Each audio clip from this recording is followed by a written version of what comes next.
Sorry, just some food showing up. Actually, I'm going to show this off. They always treat us really well here. We're at Q Cigar Lounge, so it's our first platter. No, it's not just me, even though it looks like it's just me eating, but there you go. They're laughing in the background at me. You know it's not just me.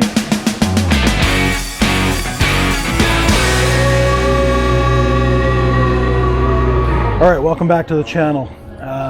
This is going to be a really quick video. Wanted to come back on here because a lot of people have been asking questions over the last couple financial videos that we've done.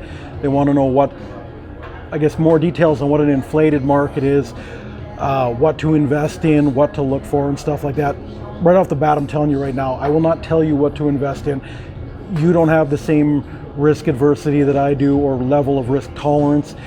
Risk is only a function of lack of knowledge, so just having our different knowledge, I'm not saying I know more, you might know more, but this is why I'm not advising. I'm going to tell you the way I look at certain things and what I've meant on market volatility lately and just an overinflated market. There's just a couple of points here. I'll get into it now.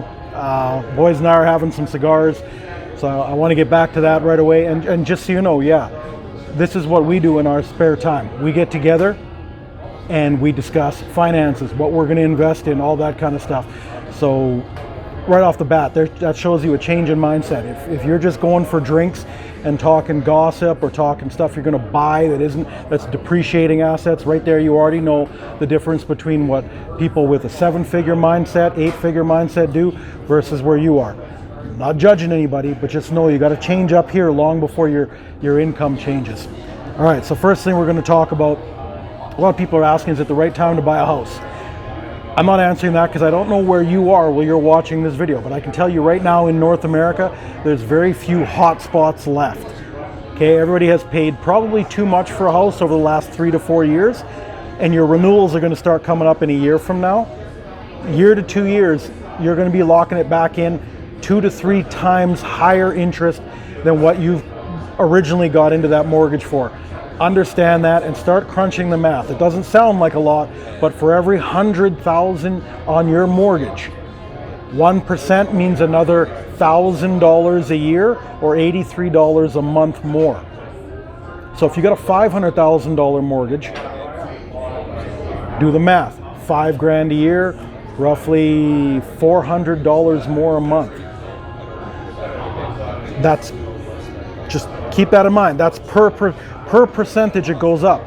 So if you're locking it back in 3% higher, that's $1,200 more a month that you're going to have to pay on that mortgage. Okay, now you see how living paycheck to paycheck, that's not survival.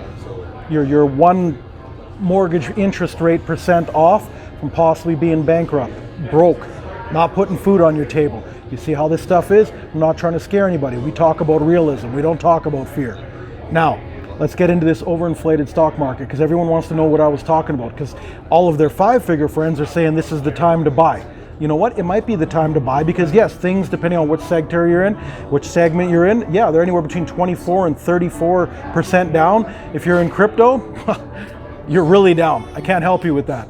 But you'll hear a lot more people trying to tell you and convince you that all these different cryptocurrencies are going to shoot up right away. And the reason they're telling you that is because they need you to put your money in so they can get out of their shitty positions. I'm not saying crypto isn't the thing of the future, but just understand the more that they're pumping the hype on it, that's exactly what it is, hype. I'm going to leave that there. You can make money in crypto, but just understand why they're talking so much about it right now, because they need people to put their money in to shore up their positions. But now, the average stock market, the stuff that has been going on for much longer, yes, it's down, let's just say on an average of 30%. That doesn't mean it's necessarily a good buy. I'm not saying don't buy. If all your knowledge and your information and the numbers say it's a good time to buy whatever stocks you're looking at and you're interested in, by all means, go for it. But what I'm telling you right now is we've lived in an overinflated market for the better part of the last 20 to 22 months. So just because it's down 30% does not mean it's on sale and it's time to buy like all your 5-figure friends are telling you. Let's be completely honest. The only way that you're going to figure out what it's worth is you got to go back pre-pandemic and find out what those shares were trading at, reasonable buy, sell, what volumes they were trading at. back December 2019 to February 2020. That tells you where that stock is valuated on an average non-pandemic, non-recession, non-boom, non-inflated money, government printed. That tells you roughly where that stock is worth. So if you're wondering whether to buy, just look at the price that you're looking at right now and where it was 2.5 years ago. If it's not back down somewhere around there, there's a good chance eventually it will be down there. So now you got to start factoring things like, are you getting dividends? How high is the dividend? How often is it being paid out? How long are you going to play this game? And do you think the economy will bounce back as much as this inflated market with fake money has brought it up? That's the easiest way to tell. All right, I'm not going to go too far into that. If you have questions, you're going to have to ask. Put it in the comments, okay? I'm not going to go into a bunch of information that's irrelevant if people don't ask for specifics. Last thing I'm going to end on is everybody keeps asking, where should we invest? Where should we put our money? And things like that. Or what are you most interested in?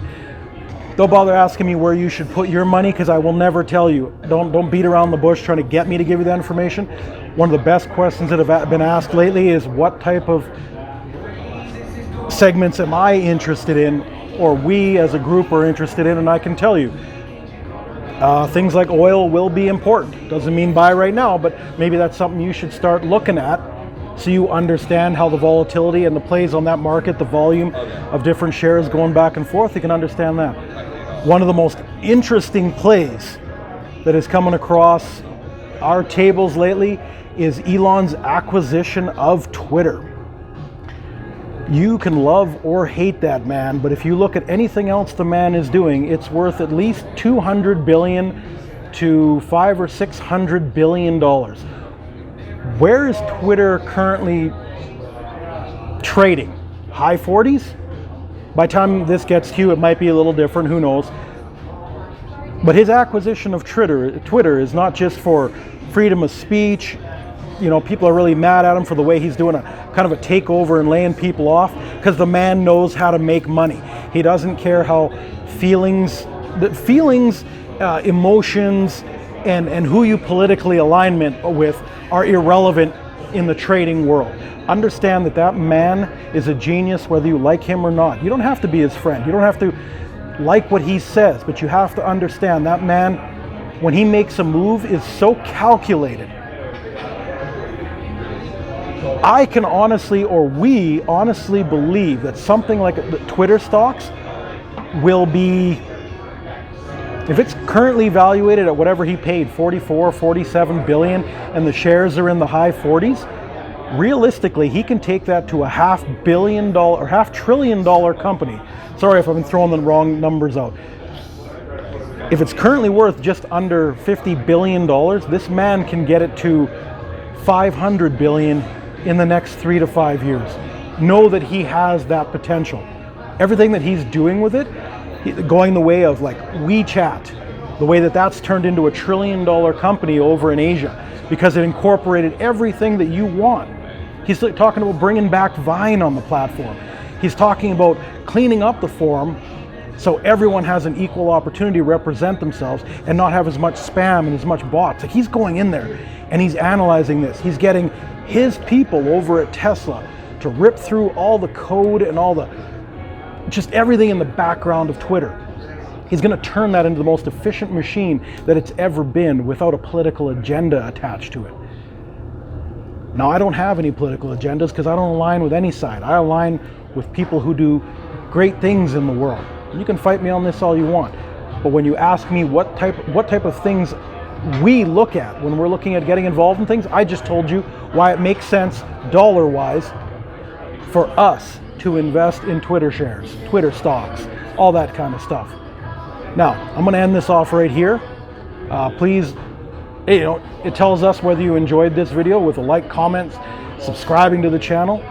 We're going to keep pumping this type of material out, and a lot more very, I don't want to use the word profound, but very important information over the next month or two, because this is what's going to be really important going through this recession. Because we're not entering a recession, we're in a recession. All the inflated cash is slowly being used up right now. You will understand just how hard this recession is going to hit by the first week of the second quarter of next year. but that's going to be in the next video. So I suggest you tune in to understand how the market is going, where it's going, and when the best times to invest will be. For now, I'm out.